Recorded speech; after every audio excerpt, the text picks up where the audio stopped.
Today, we are continuing this thought about Elijah's rest in God. And I'm talking about obedience as the key to God's rest. So, as Elijah obeyed God, God gave him the food, water, and the rest that he needed. And we talked about that last time.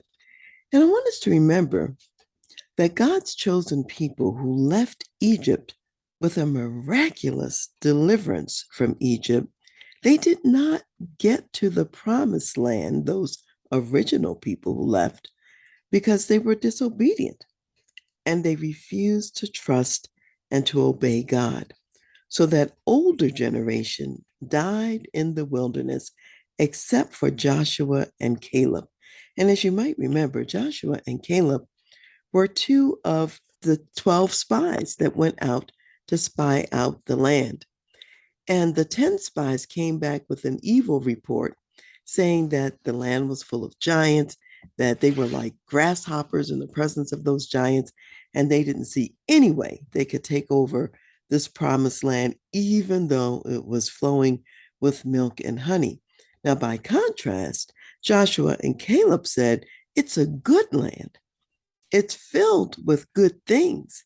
And they weren't even worried about the fact that the people were giants.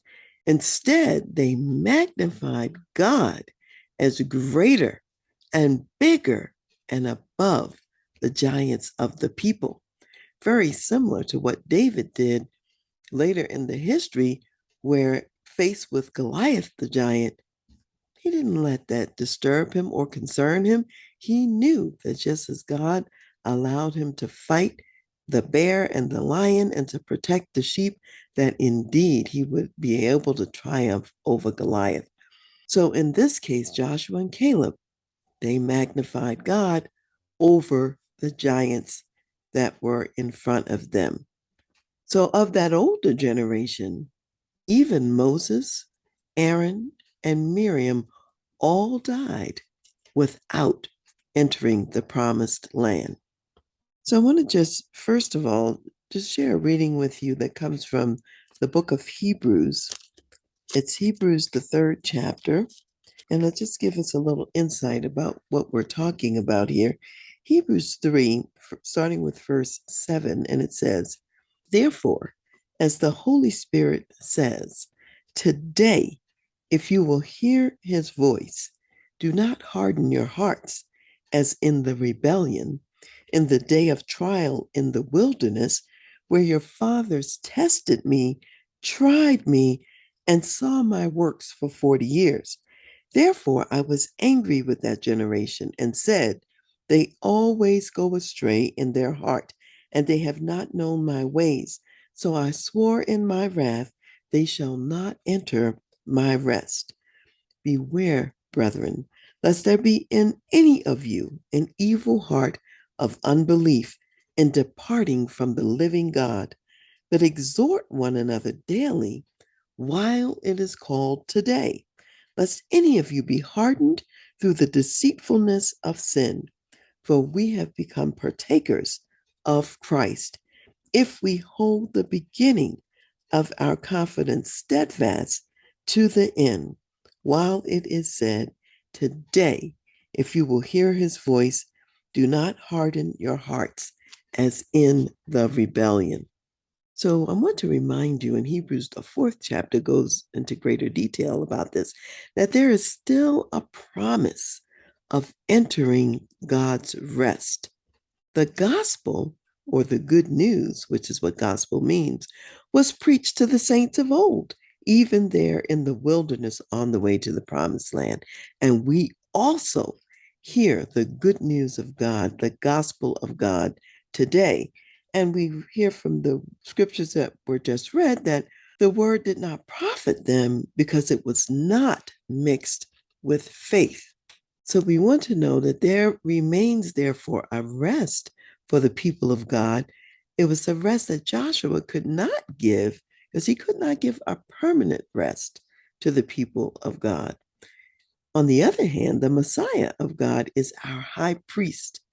So, like Melchizedek, who existed before God gave the law to Israel, Melchizedek was both a priest and king. And we know that under the law that God gave to Israel at that time, you could not be in the same person, both priest and king. And yet today, after the time of the law, and in this time where God is writing his law on the hearts of his people, the Messiah of God, Jesus, is now both priest and king, just like the order of Melchizedek. And we have to remember that no one can just ordain himself as the high priest.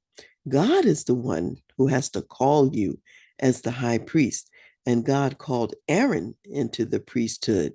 God also called Jesus the Messiah as our high priest. He was called by God the Father to be in that position and to be in that role. And as Messiah and high priest, Romans 8 reminds us that Jesus stands at the right hand of God the Father to ever make intercession for us. Romans 8 also says that the Holy Spirit of God, the comforter that the Messiah sent, that he is always interceding for us, praying for us when we don't even know what to pray for, when we don't even know what we need. He's praying with groans and utterings that God understands. And it's in line with the Spirit of God to provide for us what we need, even when we don't know what we need. So, like Elijah, we want to stand in the place of the stillness to hear God's still small voice of guidance and direction. And again, the question to you is, what is he calling you to do in your workplace as a marketplace ministry leader? He will provide the abundant food, rest, and provision for your journey and the work that he's called you to do. There remains a rest for the people of God, those who, like faithful Abraham, are willing to hear and follow God to a new place of his choosing for you. He will give you what you need to make a profound impact in your workplace, just as he gave Joseph and Daniel and Shadrach and Meshach and Abednego and Nehemiah and countless others great favor in carrying out their work in the secular marketplace, even in pagan lands. So we want to know that what God provides is far greater than anything that we could ever think about and ever imagine. So I want to share some verses with you, and this is from Isaiah, the 40th chapter, starting with verse 28, and it says, "Have you not known? Have you not heard? The everlasting God, the Lord, the creator of the ends of the earth, neither faints nor is weary. His understanding is unsearchable. He gives power to the weak, and to those who have no might, he increases strength.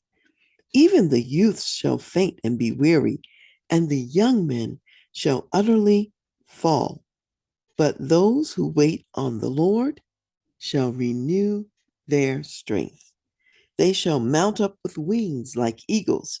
They shall run and not be weary. They shall walk and not faint. There is no strength. There is no rest.